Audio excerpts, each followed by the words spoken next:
warahmatullahi wabarakatuh. Siswa sekalian yang saya banggakan, pada hari ini saya akan menjelaskan sehubungan dengan tugas yang kemarin, yaitu membuat PowerPoint tentang bab 3, yaitu medan magnet.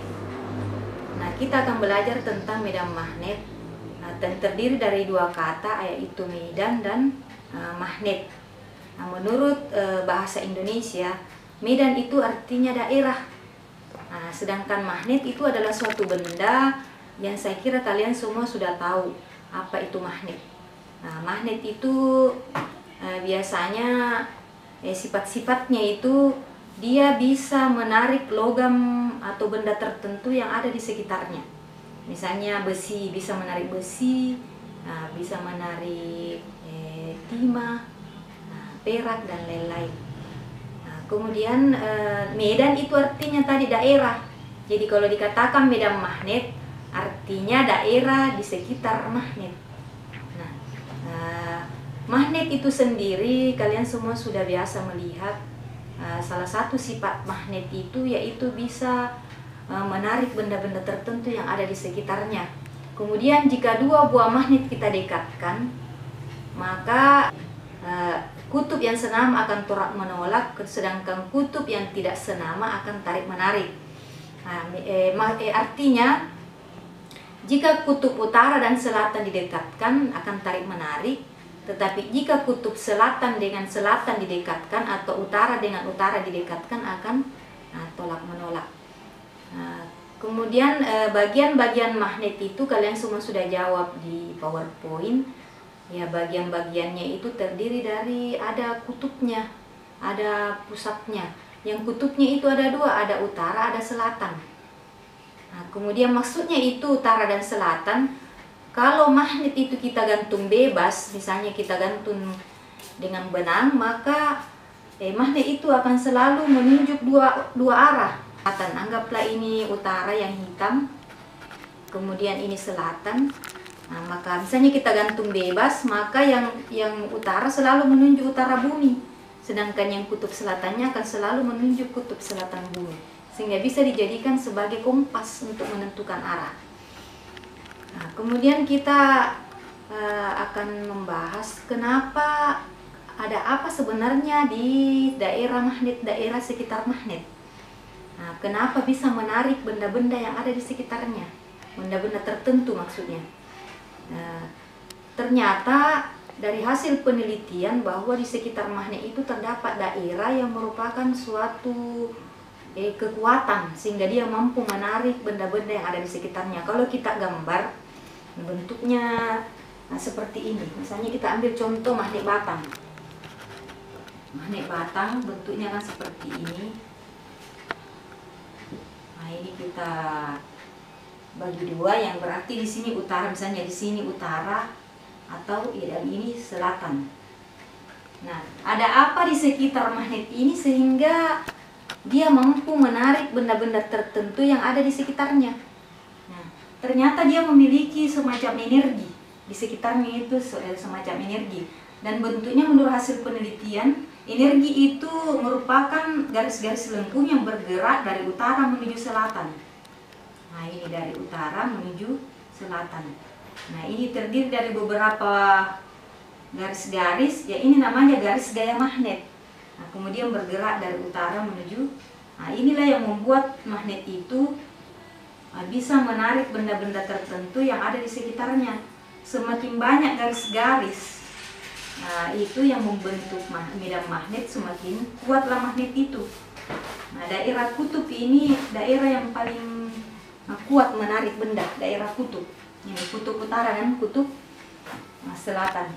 Nah, kalau kita seperti dulu waktu belajar di SMP, kalau dulu kalian pelajari bagaimana cara mengetahui bentuk garis-garis magnet ini yang membuat dia menarik benda yang ada di sekitarnya. Itu misalnya kita ambil selembar kertas kita taburi serbuk besi atau pasir, kemudian kita taruh magnet di sini. Nah, kita taruh magnet di bawahnya, ini kertas ditabur di pasir atau serbuk besi, kemudian ini kita tekuk-tekuk. Nah, maka serbuk besi tadi atau pasir akan mengatur diri membentuk garis-garis seperti yang ada di gambar ini. Jadi dia berbaris-baris seperti semut, membentuk garis-garis medan magnet. Nah, dia berupa garis lengkung seperti ini. Nah, itu. Untuk lebih jelasnya, beginilah bentuk medan magnet di sekitar magnet batang jika magnet diletakkan di bawah kertas, kemudian di atas kertas ditaburi serbuk besi atau pasir. Bagaimanakah cara membuat magnet? Nah, itu cara membuat magnet itu ada 3 cara. Yang pertama menggosok. Jadi caranya menggosok, kita ambil 2 buah besi. Misalnya ini anggaplah besi, ini juga besi. Kita gosok searah. Jadi gosoknya searah begini. Ya agak lama digosok. Akhirnya ya ujung-ujungnya ini terbentuklah kutub utara dan selatan. Jadi kekuatannya ada di sini di ujung-ujungnya karena kita menggosoknya searah. Nah, begini. Ya, menggosok searah. Nomor 2 dengan cara induksi. Nah, induksi ini artinya dialiri arus sementara kemudian dilepas. Kemudian yang ketiga dialiri arus lagi, aliran listrik. Nah, dikasih aliran listrik, arus listrik. Nah, kalau ini sementara, ini permanen, dikasih arus listrik. Nah, kemudian misalnya gambarnya seperti ini, kita ambil kawat, kemudian kita buat kumparan. Ujungnya ini kita hubungkan dengan baterai. Nah, kayak ini di dalamnya ada besi, misalnya paku. Nah, ini paku. Kemudian ini baterai. Nah, ternyata ini bisa menarik besi atau logam-logam di sini. Tapi kalau ini kita putus, nah dia tidak bisa lagi. Dia tidak hilang sifat magnetnya. Nah, beginilah 3 cara untuk membuat magnet. Untuk lebih jelasnya, inilah gambar cara membuat magnet, yaitu cara induksi, cara digosok searah, dan dengan cara dialiri arus listrik. Ada percobaan yang dilakukan oleh seorang ilmuwan yang bernama Ørsted. Nah, dia melakukan percobaan, ternyata bukan cuma besi yang bisa bersifat magnet. Nah, ternyata dia melakukan percobaan, dia mengambil kawat, kemudian dia taruh di sini magnet kompas,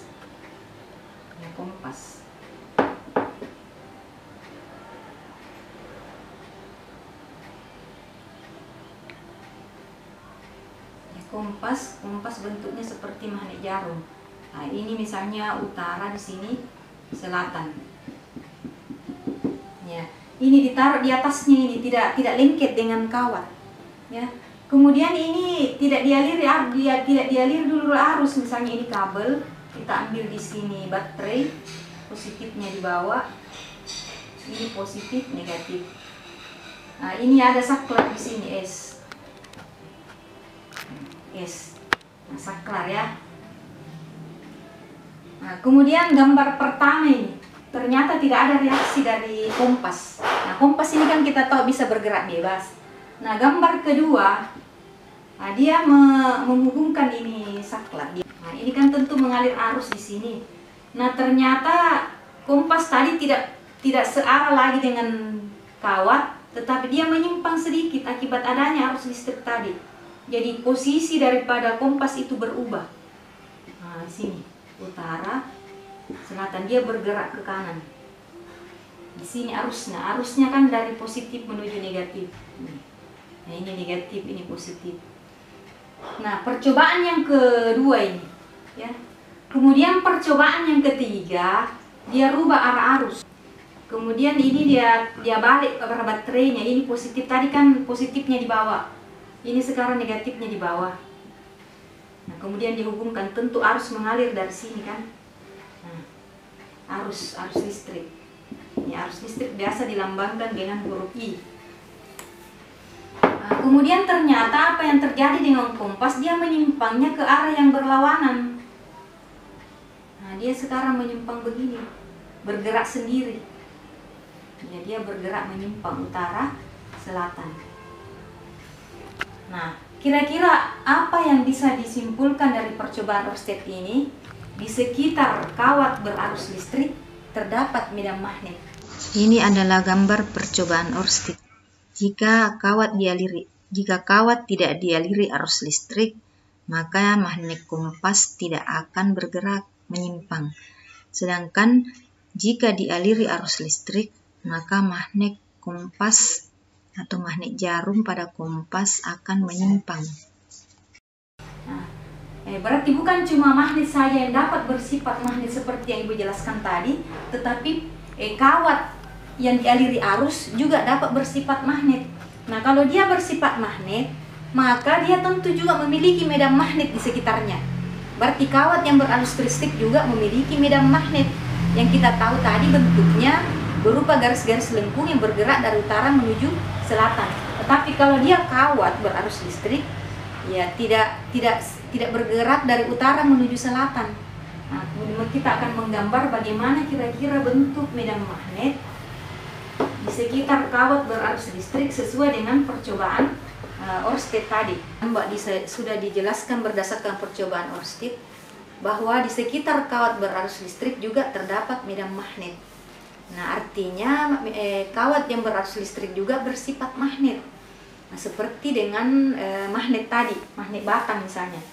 Nah, saya ingatkan kembali mengenai bentuk medan magnet di sekitar magnet, yaitu berupa garis lengkung yang bergerak dari utara menuju selatan. Ini namanya medan magnet, medan di sekitar magnet. Nah, karena kawat berarus listrik juga bersifat magnet, maka dia tentu juga memiliki medan di sekitarnya, medan magnet. Nah, bentuk medan magnet di sekitar kawat berarus listrik, nah itu kita bedakan atas 3 macam. Yang pertama, kawat lurus. Nah, kawat lurus. Nah, kita gambar dulu kawat lurusnya. Kawat lurus. Nah, kemudian kita aliri arus di sini, misalnya kita pasang baterai. Kawatnya misalnya bergerak, arusnya misalnya dari bawah ke atas. Nah, bagaimana bentuk medan magnetnya? Garis berupa lingkaran-lingkaran yang bergerak mengelilingi kawat tersebut. Jadi dia seperti ini. Kemudian bagaimana arahnya, arah perputarannya? Karena tadi kalau medan magnet di sekitar magnet batang bergerak dari kutub utara ke selatan, tapi kawat ini tidak ada kutub utara dan selatannya. Bagaimana arahnya? Dia dapat ditentukan dengan menggunakan aturan tangan kanan seperti ini. Jadi arah arus ini jempol. Nah, arah jempol kita ini arah arus, berarti ke atas, karena di sini arah arusnya ke atas. Nah, kemudian arah lipatan keempat jari tangan kita, inilah arah medan magnet. Medan magnet itu dilambangkan dengan huruf B. Jadi arah medan magnet itu berputar berlawanan arah jarum jam kalau arah arusnya dari bawah ke atas. Ya, jadi dia berputar searah dengan arah lipatan tangan kita. Yang 4 ini lipatan tangan. Nah, jadi dia berputar seperti ini.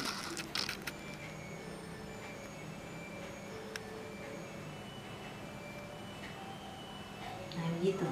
Inilah bentuk medan magnet di sekitar kawat lurus berarus listrik. Nah, nomor 2, kawat melingkar. Kita gambar dulu kawat melingkar. Nah, arah arusnya misalnya ini, I. Arah arusnya. Dia berputar tentu begini. Nah, arah arusnya itu, kemudian medan magnetnya, bentuknya itu juga berupa lingkaran-lingkaran. Jadi dia berupa lingkaran beredar mengelilingi kawat. Nah, jadi dia berbentuk seperti ini. Nah, di sini juga kawatnya. Nah, bagaimana arahnya? Sama dengan ini. Ibu jari arah arus di kawat, arah lipatan keempat jari tangan kita arah B, arah medan magnet. Jadi begini kan arah arusnya begini. Jadi kita arahkan jempol sesuai dengan arah tanda panah. Nah, jadi dia berputar begini.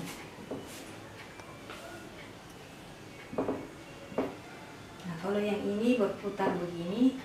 Nah, kalau yang ini ke bawah berarti Nah, inilah bentuk medan magnet di sekitar kawat melingkar. Nah, yang terakhir di kumparan. Ya. Nah, kumparan itu disebut juga dengan solenoida. Nah, solenoida itu apa artinya? Yaitu lilitan kawat yang panjang. Nah, inilah gambar kumparan. Nah, kemudian misalnya kita hubungkan dengan baterai. Ya, positifnya misalnya di sini. Positif, negatif. Berarti arah arusnya dari positif itu menuju negatif. Positif menuju negatif, turun, naik. Nah, begini. Nah, ini arah arus. Nah, bagaimanakah bentuk medan magnet di sekitar kawat di sekitar kumparan? Nah, kalau kumparan ini agak lain. Kalau kumparan itu mau mirip dengan medan magnet, bentuk medan magnet di sekitar magnet batang. Dia punya juga kutub utara selatan. Nah, bagaimana cara menentukan kutub utara pada kumparan? Ya, sesuai dengan arah arusnya. Nah, jadi ini arah arus, sedangkan jempol arah kutub utara. Kita ini arus, arah jempol itu kutub utara, jadi di sana utara. Nah, berarti ya di sini utara. Kenapa di sini utara? Ya karena jempol kita di sana. Berarti sebaliknya adalah selatan. Nah, bagaimana bentuk medan magnet pada kumparan? Itu hampir sama dengan magnet batang tadi. Dia bergerak dari utara menuju selatan. Ya, dari utara menuju selatan.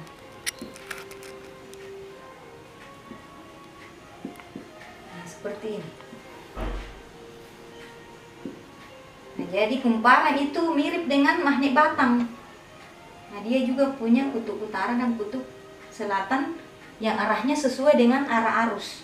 Tapi kalau misalnya ibu balik di sini negatif, karena misalnya di sini negatif, di sini positif, ya tentu arah arusnya utaranya di sebelah sini, selatannya di sana.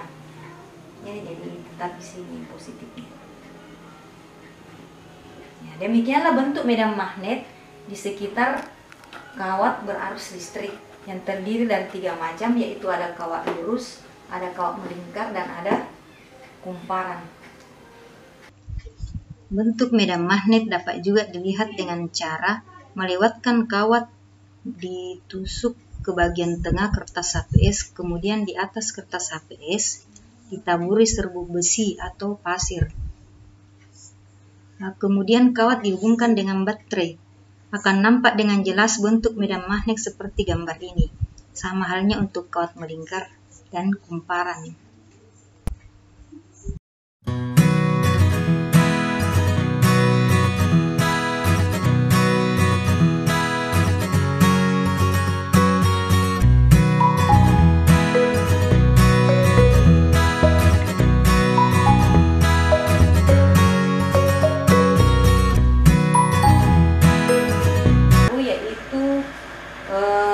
Menentukan besar medan magnet di sekitar kawat berarus listrik. Atau dengan kata lain, persamaan rumus besarnya medan magnet di sekitar kawat berarus listrik berdasarkan percobaan Ørsted, karena dia adalah seorang ilmuwan yang menyelidiki tentang medan magnet di sekitar kawat berarus listrik. Nah, besar medan magnet ini terdiri dari 3 macam tadi. Sebagaimana bentuknya 3, berarti rumusnya juga ada 3. Nah, yang pertama apa tadi? Kawat lurus. Nah, kawat lurus ini ada titik P. Kemudian jarak P dari kawat adalah A. Berapakah medan magnet B di P? Nah, menurut percobaan Ørsted, besarnya medan magnet yang biasa disebut juga dengan induksi magnet itu bergantung pada jarak titik terhadap kawat. Semakin dekat kawat, seperti ini ditemukan oleh seorang ilmuwan namanya Ørsted bekerja sama dengan Bayat-Sapar. BP sama dengan monol I per 2V kali A, di mana BP adalah kuat medan magnet di titik P. Rumusnya apa? Satuannya adalah Weber, meter pangkat 2 atau Tesla. Kemudian mu itu apa? mu adalah 4pi kali 10 minus 7. Nah, ini satuannya Weber per ampere meter. Jadi ini suatu ketetapan. Mu 0 itu adalah 4pi kali 10 minus 7. Kemudian pi kalian sudah tahu, sudah dipelajari dari SD 3,14 atau 22/7. Sedangkan A adalah jarak titik ke kawat. Jarak titik ke kawat. Nah, jarak juga kalian sudah tahu, satuannya meter tentu dalam sistem internasional. Nah, itu adalah rumus untuk kawat lurus. Nah, berikutnya adalah contoh soal. Soalnya adalah, ya coba ditulis soalnya. Sebuah kawat lurus dialiri arus sebesar 2 ampere. Kemudian tentukanlah kuat medan magnet pada jarak 2 meter dari kawat. Nah, jadi diketahui arusnya berapa tadi? 2 ampere. Jaraknya adalah 2 meter. Nah, ditanyakan berapakah B? Berapakah B? Rumusnya adalah ini. Nah, ini kan tadi diketahuinya ya. Rumusnya adalah, Ibu tulis ulang. Rumusnya BP sama dengan mu 0I per 2pi kali A. Mu 0 adalah 4pi kali 10 minus 7 kali 2 karena 2 ampere. I-nya 2 ampere per 2pi, A-nya 2 juga, 2. Nah, sama dengan ini bisa hilang ini. Kan bisa hilang. Ini juga masing-masing dibagi 2, ini tinggal 2 di sini, ini 1. Berarti 2 habis pi-nya juga ini. Jadi berapa? Tinggal berapa? 2 kali 10 minus 7 Tesla. Nah, ini jawabannya. Begitulah cara menentukan besar medan magnet di sekitar kawat lurus. Nah, B-nya. Besar medan magnet di sekitar kawat melingkar. Nah, bagaimanakah persamaan rumus atau besar medan magnet di sekitar kawat melingkar berarus listrik? Dirumuskan oleh Bayet-Sapar, yaitu B sama dengan mu 0I per 2A. Mu 0I per 2A. Ini adalah rumus medan magnet atau induksi magnetik di sekitar kawat melingkar berarus listrik. Nah, keterangannya tadi sama saja. Mu 0 adalah 4pi, supaya diingat Ibu ulang-ulang tulis. 4pi kali 10 minus 7 Weber per ampere meter. Weber, WB ya. Kalau W watt, nah WB. Kalau I apa tadi? Kuat arus listrik. Nah, atau ampere. A adalah jarak. Sekarang kita jawab bersama. Nah, diketahui sebuah kawat melingkar, kawat melingkar dialiri arus, berarti I 2 ampere. Berapakah kuat medan magnet D pada jarak A 3,14 meter? Nah, kita jawab dengan menggunakan rumus ini tadi. Ini. Nah, B sama dengan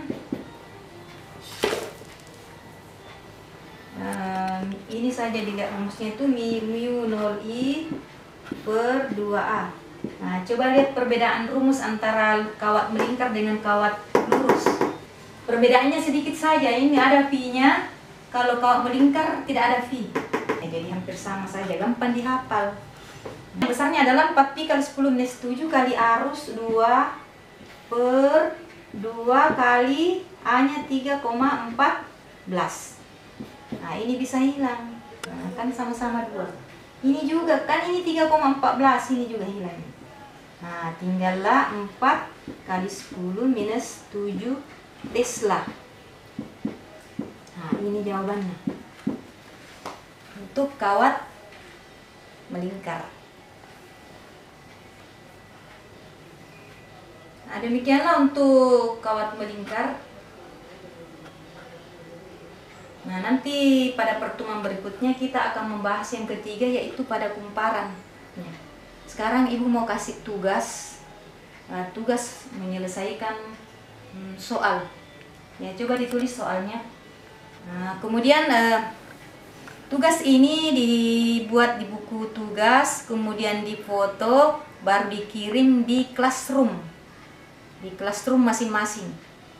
Nah, 5 orang pertama dapat 100. Ya, sekian sampai di sini dulu penjelasan Ibu, mudah-mudahan ada manfaatnya. Assalamualaikum warahmatullahi wabarakatuh.